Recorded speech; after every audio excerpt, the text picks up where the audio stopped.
the committee and we facilitated that, and the committee came back unanimously with grandmother Kathy Brant as the designated elder in residence, or grandmother in residence. I think Kathy likes that term better than elder, elder in residence. And we've been delighted to work with Kathy now since, I believe, 2018. So one of the first things that Kathy did help us with was we collaborated on creating a full-length land acknowledgement for the Grand Theater. And that's included on our website, and whenever we can print in playbills, we include it in there. And then she also helped me to create a shorter version that I can include in my curtain speech, which I say pretty much every night before a Grand on Stage show. And so that's about 40 times a year, give or take. More than that this year. We're busy season this year. And then, so we have Kathy on a contract basis with us, and we kind of outline what the elements of that position will be for the upcoming season based on the number of Indigenous shows that we have coming in.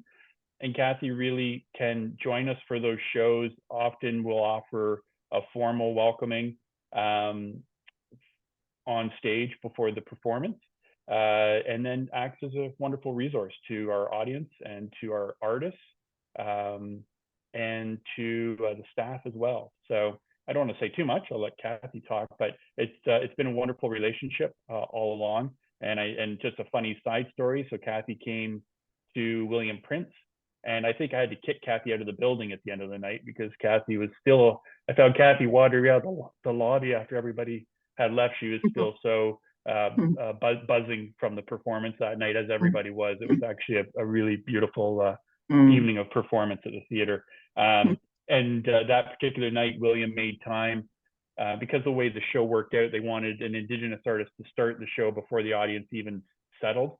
So I'd said, it doesn't make a lot of sense for Kathy to go up before that because there wouldn't be a lot of people in the house. So William was very adamant that no, we need to make time for that, to have Kathy on stage. And so Kathy went up at the end of intermission and actually offered the full length welcoming and the acknowledgement prior to the start of William's set. And it was really wonderful. And the house was packed and full and of course, very well received. So I think I've said too much, but that's sort of the gist of our relationship and our program here.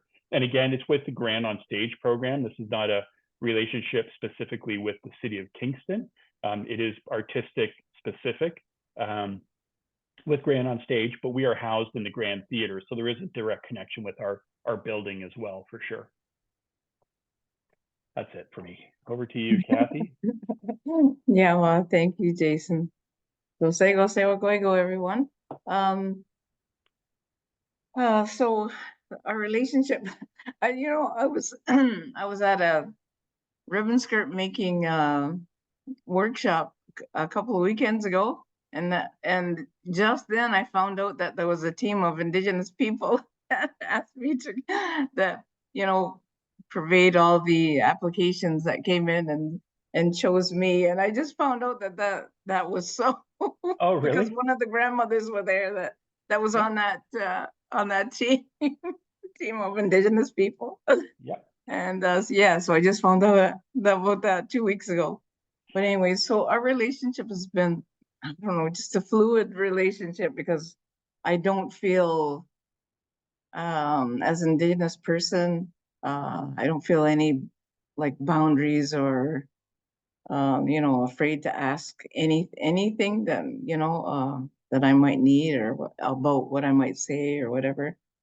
But just to remind everybody that for the first few years, the land welcoming was fairly a rote kind of thing that I was doing. And then when when the pandemic happened and those things, all those tragedies happened, with George Floyd and the killing of the Muslim people and the recovery of the children. That's when I feel like I got a poke from the universe that I need to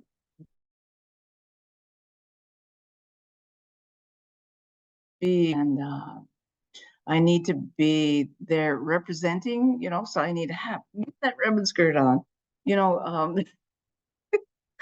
make sure that you're saying things that are meaningful, especially because it was all so public. And yeah, so I just wanted to make sure that that was all acknowledged. So yeah, so and since then, I've changed my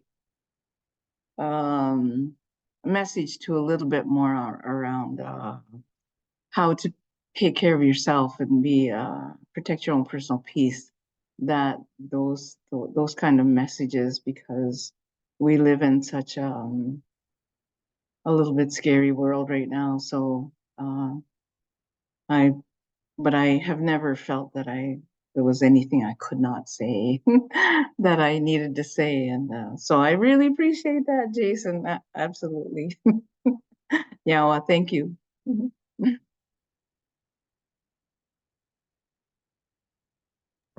Jayson, you're muted. There I am. Yeah. The new technology, I'm just catching on. I think the nice thing is when Kathy does come, Kathy sometimes depends on, I think depends on the audience, it depends on what she wants to accomplish each night. Sometimes she does bring medicines with her, and we set up a display in the lobby, and Kathy can be present in that way, where the patrons will engage and ask questions. But for the most part, just having Kathy out in the lobby and around, I think people are starting to certainly identify Kathy and are feeling comfortable coming up to Kathy and asking questions and just engaging in conversation. And ultimately, that's kind of what we're looking to start is this dialogue that's going to help move reconciliation forward, at least in our community and in connection with the Grand on Stage program and the theater itself. But I will say, and I do attribute a lot of this to Kathy, is that there certainly seems to be more of an Indigenous community presence in the theater, certainly for specific performances that we put on. And I would like to hope that it's because of the efforts that are being made, and also Kathy's connection to that community and the welcoming that we're trying to create an environment that's open and inviting, and certainly Kathy is the best ambassador for that for us. So it's a really wonderful relationship that we have, and again, I think the word sort of tokenism gets thrown around, and I think we are very, very hypersensitive to that we never ever want to create a scenario where that's seen in any way what we are doing here. We really, we create a scenario where Kathy is a team member. She's a staff member who again is on contract with us. And when she's there, there's real reason for her to be present at those performances. And Kathy will be there for our season opener and for our launch event at the beginning of our subscription period. I mean, we want to include Kathy in all aspects of what we do. Again, so that it's just seen, it's a given. She's part of the team membership, and that's really important for me, for sure, and the perception of our program.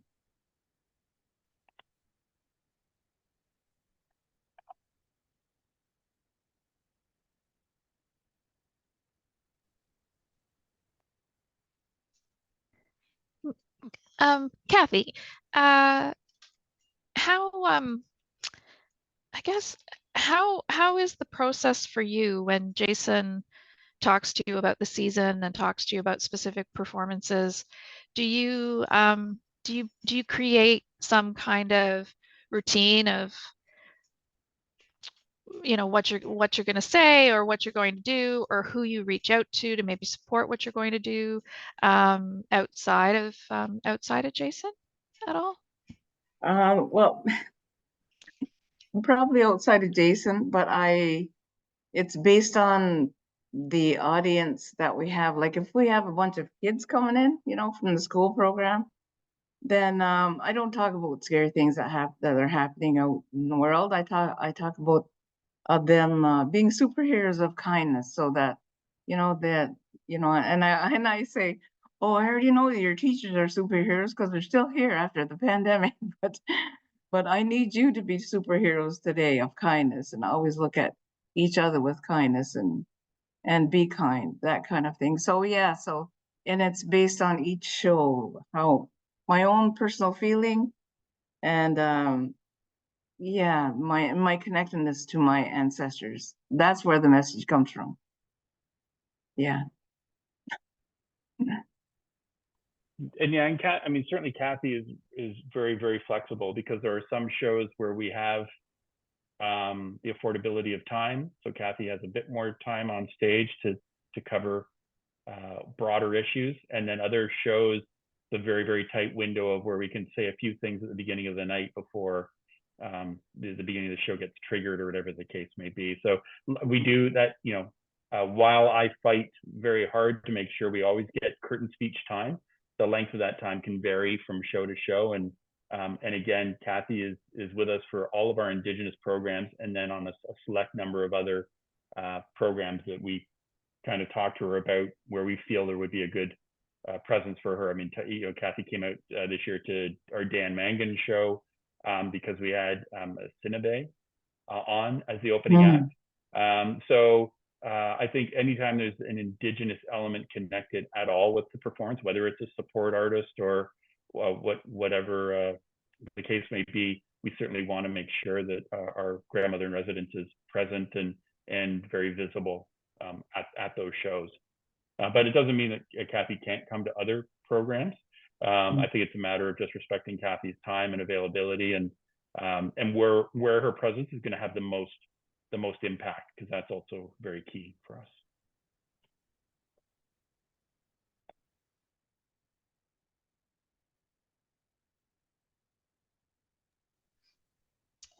Any other questions from our tea drinkers today?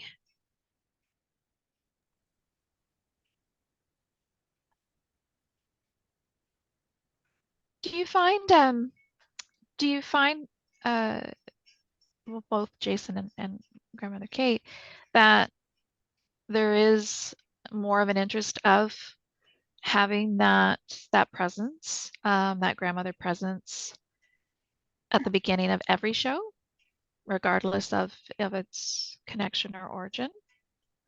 I don't feel a pressure of that from patrons. I think patrons really respond positively when Kathy's on stage, for sure. I mean, for us, we have a commitment to making that acknowledgement one way or another at the start of all of our shows. And I think, and I think that, you know, around having Kathy for every show would be a bit of a challenge when we're between 40 and 50 shows a year. That would be a significant commitment of time.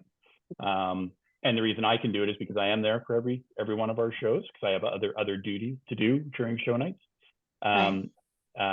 So I think that's it. I think it's more about,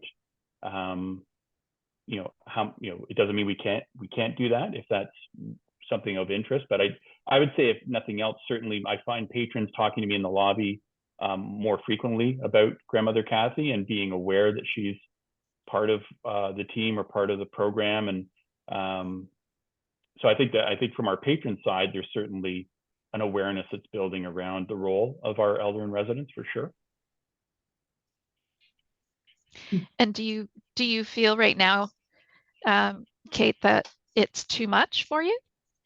No, it's just I find it perfect. I can fit it in my schedule, no problem. You know, and I'm feeling a little more popular than the beginning, because when I walk on stage, the everybody is clapping a way lot longer than in the beginning. So it seems I'm creating a following. Yeah. You're now the star of the show. This is awesome. She's the draw. Yeah. I'm not surprised. Not surprised. That's awesome. Yeah, Michelle, I'm glad that you popped on. Did you have a question? I do. I do. So I'm Michelle Swires. I'm on the board of directors at the Waterford Old Town Hall in Waterford, and we are close neighbors to Six Nations of the Grant and Mississaugas of the Credit. And this is actually, my brain has just been firing because we're always looking for ways to deepen partnerships and understanding with our neighbors. And I was just wondering, Jayson, how did you go about reaching out for applications? Oh, great question, Michelle. Yeah, so with us, it would have gone out through a variety of touch points that we have in the community. So really probably more through individuals that we would have had a pre-existing relationship with previously within our Indigenous community. I'm guessing, and Terry Lynn, you may be even better to help me here, but I'm assuming we would have probably used, is it Kaysen, the Indigenous Facebook page, or Kathy, you might be more familiar. But this was 2018, so some of these forums may have evolved since then. But certainly we would have used some social media that's connected more directly with the Indigenous community to post the position, and then of course just generally through the City of Kingston communication. Like any job, it would have been posted publicly. So. Mm. But you want to connect directly with the community because they will get it into the right hands. I mean, they are very good at self vetting. I think that's probably the best way to put it. So that really all the applicants were really quite good. So yeah, we were quite happy with the applicant pool for sure. Yeah, and with the old town hall, it's driven. We're a nonprofit, so everything's driven by volunteers. So that's where it would become a little. I'm not sure how we would put it out there as a volunteer position, or if there would be any kind of funding stream or grants or something. Not sure. I guess I have to look into that a little more. But it's wonderful, Kathy, what you're doing. I think it's really, really so valuable. And I'm sure it just transformed the space. I would think that the OAC, I mean, yeah, Terry may be a better source on this, but it would make great sense for the OAC to actually have some funding stream to allow for presenting bodies to have an Indigenous member or associate or something that is a funded opportunity. Just like we used to have dance animators that were funded through Ontario Arts Council dance program, which was a leader in the dance community that was connected with our presenting program. I would think it would be incumbent on OAC to do that. So that's a really great idea, Michelle. I will look into that. Thank you. Yeah, definitely look into different funding opportunities. I mean, even through a community foundation down your way, they're usually really kind of easiest group. Actually, the deadline is the 29th. Yes. Yeah, 2 days. That's right. But yeah, often their granting portals are pretty good to support that kind of support, bringing in someone from the community. But I mean, as much as, on Six Nations, because my family's from Six Nations, I was just there over the weekend working. As much as I know things are really trying to support within the community, partnerships are always also very very pertinent. So I know that the Sanderson Center works with the Woodland Cultural Center, and even the cultural manager from the city of Brantford was at the session I was helping to facilitate at the Woodland Cultural Center on Saturday. So it might be even worth reaching out to Woodland and just saying, is there a way that we can partner to have, someone from their realm of, leaders that help support them and their programming and whatnot that they're up to today, and just have an exchange program of some kind, you know, Oh, that's a good idea. where, you know, the Waterford Theatre is is open for that kind of engagement. So, you know, in kind, because I do Can I appreciate tell your them small you sent me? volunteer place. Sure. I don't know if that'll work or not. It might. Everybody knows me, but I'm just thinking too, because right now, under new directorship at Woodland, they are really trying to gain that partnership momentum in the wider Okay. community as well as within Six Nations itself. But I'm just thinking off the top of my head too. Oh, that's great. Michelle, Thank so. you. Yeah, no worries. Yeah, that's a great idea, Terry, because they don't have a friendship center there. So there's no collective group within the urban area and community, right?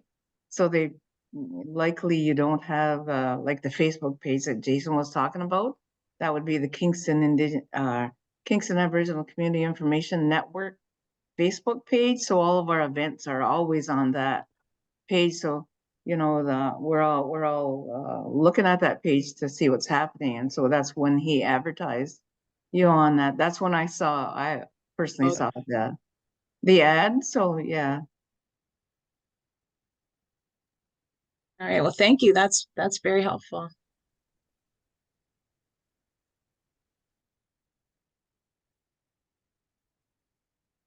Great.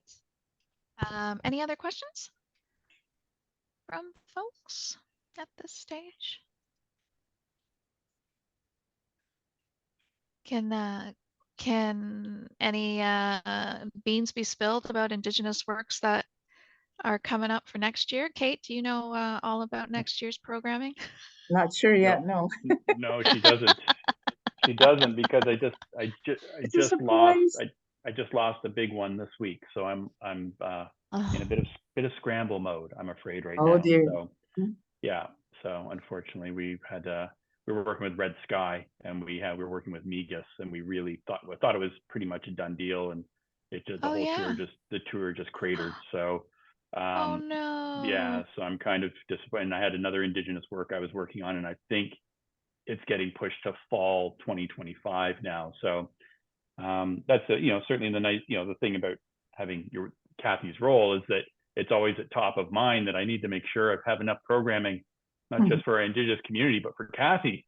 So I gotta get Kathy back out in front of our audiences. So no, Kathy doesn't know what we have, because I'm not quite sure yet, but we're working furiously to try to get that confirmed. So you'll have something soon from me, Kathy. You'll be the first to know. You'll be the first to know. Yeah. I was trying to sneak in there, but yeah.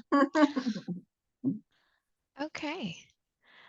Jay, do you see any opportunity, and I know funding is obviously going to dictate probably this answer, but do you see any opportunity for maybe having two grandmothers, grandfathers in residence, or expanding, the role in some capacity? I mean, I think I can't see that within our little world in comparison to the greater city of Kingston. I would hope that we would see senior leadership, and not speaking out of turn here, but I would hope that senior leadership would see what we've done at Grand on Stage with the role of the elder in residence, and see that start to expand on a larger scale across the corporation. I mean, we're just one tiny little department. We're a very public department, so that's why it's a nice opportunity for to have that relationship with Kathy, and it certainly works with our intentions to increasing our Indigenous audience numbers. But I would like to see that on a larger scale, the city embrace the elder in residence program and see it start to work in other departments, because we've shown how the positive results that can come from it. So I don't think you would see a second one before we hopefully start to see more happening in other areas of the city. That would be my take on it, Terry. Yeah. But you never know, Yeah. Depends on kind of the counselors and the leadership of where they want things to develop. But I'm glad we have what we have. It's always nice to want more, but I'm happy to have what we have. Yeah. No, Me that's too. great. Me three. Yeah. Yeah. Robin, you pop back in. Do you have a question? I do. Hi, I'm Robin. I'm from Victoria Jubilee Hall in Walkerton, Ontario. My question is, we're in the very beginning stages of just starting land acknowledgements and programming some Indigenous artists at least once. We do want to take it more than the token, like we want it to be meaningful. My question for you, before you are at this stage, did you have any pushback from within your own organization or members where you're working, or even the community, to before this actually started? And if you did, how did you overcome that? We're volunteer run and we experienced that, so that's why I ask. You mean pushback from any kind of Indigenous related initiative? Is that what you're saying? Yeah, to everyone didn't align with moving forward with Truth and Reconciliation and the process of bringing it into, like, if you experienced any barriers from within. Yeah, I mean, I'm happy to speak to it if I can. Just certainly with us, with Grand on Stage, we had been presenting Indigenous work for most of the length of the presenting program. I mean, the program started in 2008. So presenting Indigenous work was not uncommon for us. So it wasn't like we just made some significant change. It was more about increasing our capacity to present more, and then obviously building that relationship with grandmother Kathy. I would say I have not experienced anything. I've had actually the reverse of that, where people are being encouraging about doing more. What more are we doing around reconciliation? You know, they hear the land acknowledgement, they want to know about what are we really doing more than just an acknowledgement. And so I talked to them about the types of performances that we do program and how we're working to create space, but we're also working to build audiences, because Indigenous work is a tough sell in many situations, because audiences just are not familiar with the artist. They don't have the profile, and you have to work really hard to build those audiences to come to the performances. But no, I have not. I've been fortunate. I've actually felt the other way on shows where after land acknowledgements and some shows, people cheer, people clap, people are very supportive. And it's not like it's not in the back of my mind that there could be negative results from that. But that's exactly why we're doing what we're doing, to help move that forward. But I'm not sure if Kathy has maybe another opinion or experience. No, I have not from my community, no pushback whatsoever. I know that even when I am not there, Jayson acknowledges me in my position there as well. So, you know, it's always known that they have an Indigenous grandmother in residence, no matter what. But yeah, no, I have not felt that in the Indigenous community for Kingston and area. Yeah, but I wouldn't be surprised if other communities do. Of course, somebody's going to feel that way about it, but it needs to be, if you do it consistently and regularly, it just becomes part of what you do.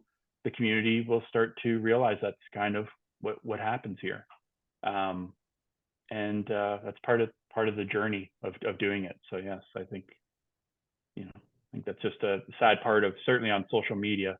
It's far too easy for people to say negative things, and that's probably just the reality of the situation. Thank you. But good luck, Robin. Yeah, it's a big step.